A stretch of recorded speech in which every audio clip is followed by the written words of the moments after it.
Bismillahirrahmanirrahim. I would like to narrate the incidents of the last few years in English because I want the international audience and overseas Pakistanis to hear what has been happening in Pakistan. I was elected in 2018 as the 13th President of Pakistan overwhelmingly by the Senate and the Parliament, and since then until Mr. Imran Khan was elected as Prime Minister, and in 2022 there was a regime change instigated by some people of the armed forces in Pakistan and by some international movements which happened and which resulted in the dismantling of democracy and ouster of Mr. Imran Khan. Mr. Imran Khan then resigned from the assemblies. According to the laws of Pakistan, elections should have been held then, as soon as the Prime Minister resigned, and then the elections were not held, then all the members of the PTI resigned to enforce elections, but the laws were changed. Elections should have been held in 90 days in Pakistan, but it was forced that no election should happen. During the time Mr. Imran Khan was ousted, the people of Pakistan started protests for the restoration of democracy. And in those protests, on 9th May 2023, there was a false flag operation in which the protesters were shown to have attacked one house, which was the Corps Commander's house in Lahore, which was called Jinnah House, and it turned out with all the evidence around, the evidence has been suppressed, the cameras, the footages have not been made public, but it was found that instigators from the government were there burning those places which were blamed on Mr. Imran Khan and the party.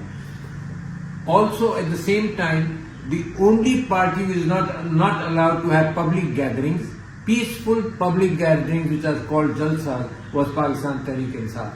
All the people in the government who had been taken away from PTI, for example, or brought over, all those parties were allowed to do public meetings, but Pakistan Tehreek-e-Insaf and Mr. Imran Khan was not allowed to do public meetings.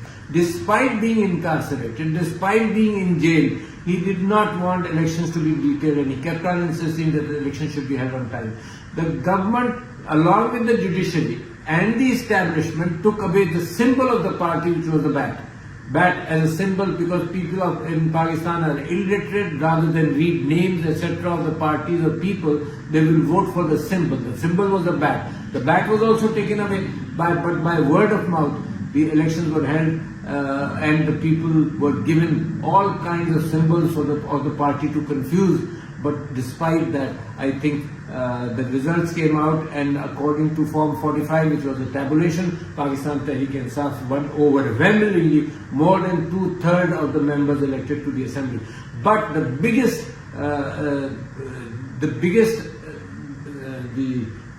falsification happened when the party which got 17 seats only were given 100 seats, and Pakistan Tehreek-e-Insaf, which had about more than 180 seats, were reduced to about 80 or 90 seats.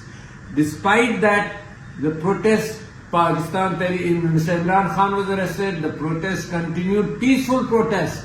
Not a window was broken, not a shop was looted, not a pot was broken, and in all these peaceful protests throughout the last 1 or 2 years, the police has tear gas, police has bullied, police has beaten up the people, police have destroyed houses, police have gone into houses of the political leaders, dragged the women out, kidnapped them, kidnapped the children, and sent messages to the MNAs to change loyalties and to the leaders not to come out, so that to keep them home. This happened throughout Punjab. This happened throughout in Pakistan. The reason for today to come before you and to express what Pakistan Tehreek-e-Insaf has been doing, and the recent protests in which killings have taken place, this has shocked the country tremendously. In the last 3 or 4 months, the government made amendments in the laws to ensure that the judges who are fair were kept away from the judiciary. They divided the judiciary, they brought an amendment, they changed the laws. They changed laws regarding assembly of peaceful citizens. The constitution has always said that political parties have a right to assemble freely, and the entire social media is banned. The legacy media has been bought over. People are kidnapped. People are kidnapped and coerced into saying things which are untrue. So therefore, very few people look at the legacy media now. So what happened on 25th May? Mr. Imran Khan said protests.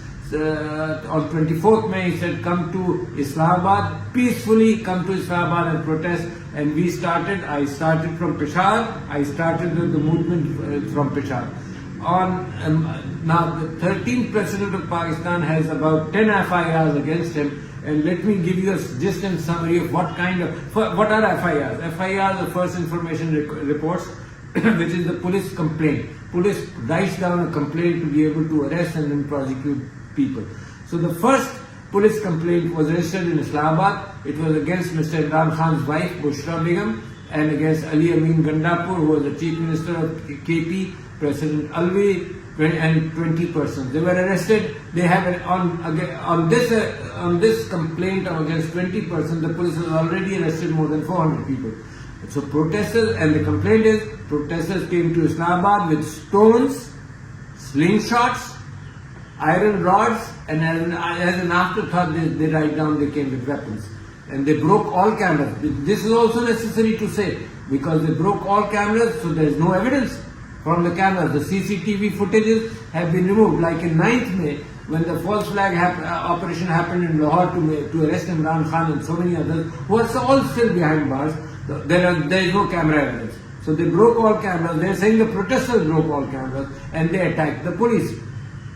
In the second complaint against me, which is Kosar Islamabad police station, the same people, Bushra Bibi, Ali Amin Gandapur, myself, in this Salman Akram Raja and 66 other persons, including the Chief Minister of Gilgit-Baltistan, the retired Chief Minister, and this complaint is that their foreign delegation was coming to Islamabad and the protesters used knives, the addition of adding to stones, etc. They used knives and they used empty gas shells. Now, empty gas shells are the tear gas shells which the police fires, and of course the protesters, when they're being fired upon or they're being hit by rubber bullets or they're being fired upon with real bullets, they hit back with whatever they have, and they throw back gas shells, empty gas shells. The third FIR was in Taxila. Imagine, myself, I was present in all these areas. I was present in Taxila, which is a city about 120 miles outside of Islamabad, more than 100 miles. I was present there, and here they say the government imposed a section which allows no assembly of people, although the Constitution gives us a right. Section 144, no assembly of more than 5 people, and they said they came out because Mr. Imran Khan gave a message and Dr. Arif alvi also gave a message, and these people attacked the police with sticks and stones. And all these complaints are registered under the Anti-Terrorism Act, which carries severe punishments and which carries no bail at times. And why? Because these laws are very stringent. They were meant for terrorists, and now all the political activists are being punished under these laws. The fourth complaint was registered in Rawalpindi, another city 40 or 50 miles outside, 30 or 40 miles outside of Islamabad, and here too it is against 73 people, including myself and the entire Mr. Imran Khan's family and the office bearers of PTI. The fifth one is in Miawali, again it is a city about 150 miles outside of Islamabad, and my name is there.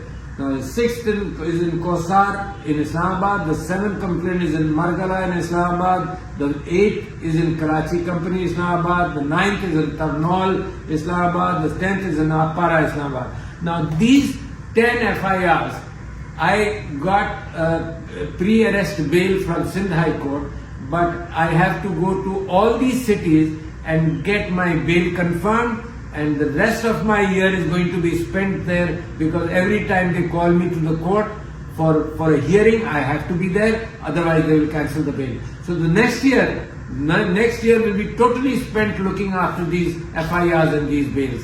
Imagine the fact that they closed down my clinic And an honest president of Pakistan, when he left the presidency, he decided to work in his own clinic, and they shut down the clinic under flimsy excuses. They have never shut down clinics. There is no law to shut it down like this. But they shut it down and it was opened up. I had to go to court. The court kept on delaying the matter, but after 60 days, after 2 months, my clinic was open, so I got back to earning my honest living.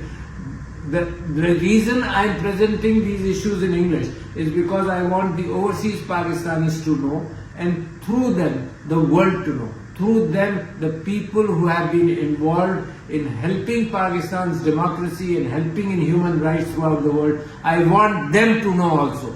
Human rights is not a domestic issue only. Human rights is in the United Nations Charter gives a right to people to appeal outside also, because when they are unable to preserve their own human rights because of the vandalism and because of the barbarity and because of the stringent action going on, they are helpless, so we can appeal to the world to pressurize the Pakistan government not to kill their own people. Now on 25th, the Pakistan Tehreek-e-Insaf has given a tentative figure of 12 dead on 25th night, which happened, and all of Islamabad knows the firing of Kalashnikovs, the sound goes out to 5 or 10 miles, and the repetitive firing tells that it is a machine gun. And Mr. Umar Ayub has given the description of the guns which could have been used from the sound which was fired. So entire diplomatic enclave knows. But the government lies. The government lies that the police did not fire a single shot. Imagine, the firing went on for hours. There were snipers which were used, and the hospitals were told not to let people see the dead bodies. The hospitals did not do postmortems, because if they would do the postmortem, they would see the injury and the bullet wound. So the bodies were returned without postmortem, and those who received the bodies were told, were harassed. The way the government has been operating, to get votes, to change votes, to stop our MNAs from going out, they kidnap the children, they kidnap people, they kidnap the women, and they blackmail them. So a similar thing happened with those who were the survivors of the killings, and they went to every house and they told them not to tell the public that they were killed. They said, just say it was an accident. So the PTI believes that 200 people are missing as of today. Maybe many of them have been killed, but 12 is the evidence which we have put up. So my appeal is to the overseas Pakistanis to increase their efficacy as far as their lobbies are concerned, because I believe the battle for democracy is an important battle in the region. I believe for peace in the region it is important that the military goes back into the barracks, that the institutions like the judiciary are preserved, the constitution is restored to its original form, and the mandate, the 2/3 majority mandate which was won by Imran Khan on February 8, either that is returned through legal means, according to Form 45, which is the genuine count, or elections should be held freely and fairly. Because unless this democracy comes back on its roots, the economy of Pakistan is going to be in tatters. There is no foreign direct investment which is taking place. The Pakistan Stock Exchange is being artificially put to a high. There is increasing poverty in Pakistan. 26 million children are out of school. The health facilities are very poor. So I am appealing to everybody who listens to this talk and to this expression that we are struggling in a peaceful manner. Keep in mind, we are struggling in a peaceful manner. I want to remind again and again that all these protesters have been peaceful. It is a peaceful struggle, and unless this peaceful struggle is recognized throughout the world, we see the people resort to violence. In Pakistan too, in Balochistan and Fatah, people have resorted to violence. We don't want violence at all. We are not going to encourage any violence, but we want the violence of the police and the rangers and the forces should go back into the barracks. The people are sustaining this. We believe in Pakistan. We believe in the democracy in Pakistan. We believe in human rights. We believe in peace in the region. But all these things are at risk if the present establishment continues in this manner.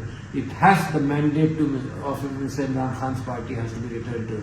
Thank you very much. I believe my appeal to you should make an effect. ultimately, and things have to change within the next weeks and months, not later than that. Thank you very much.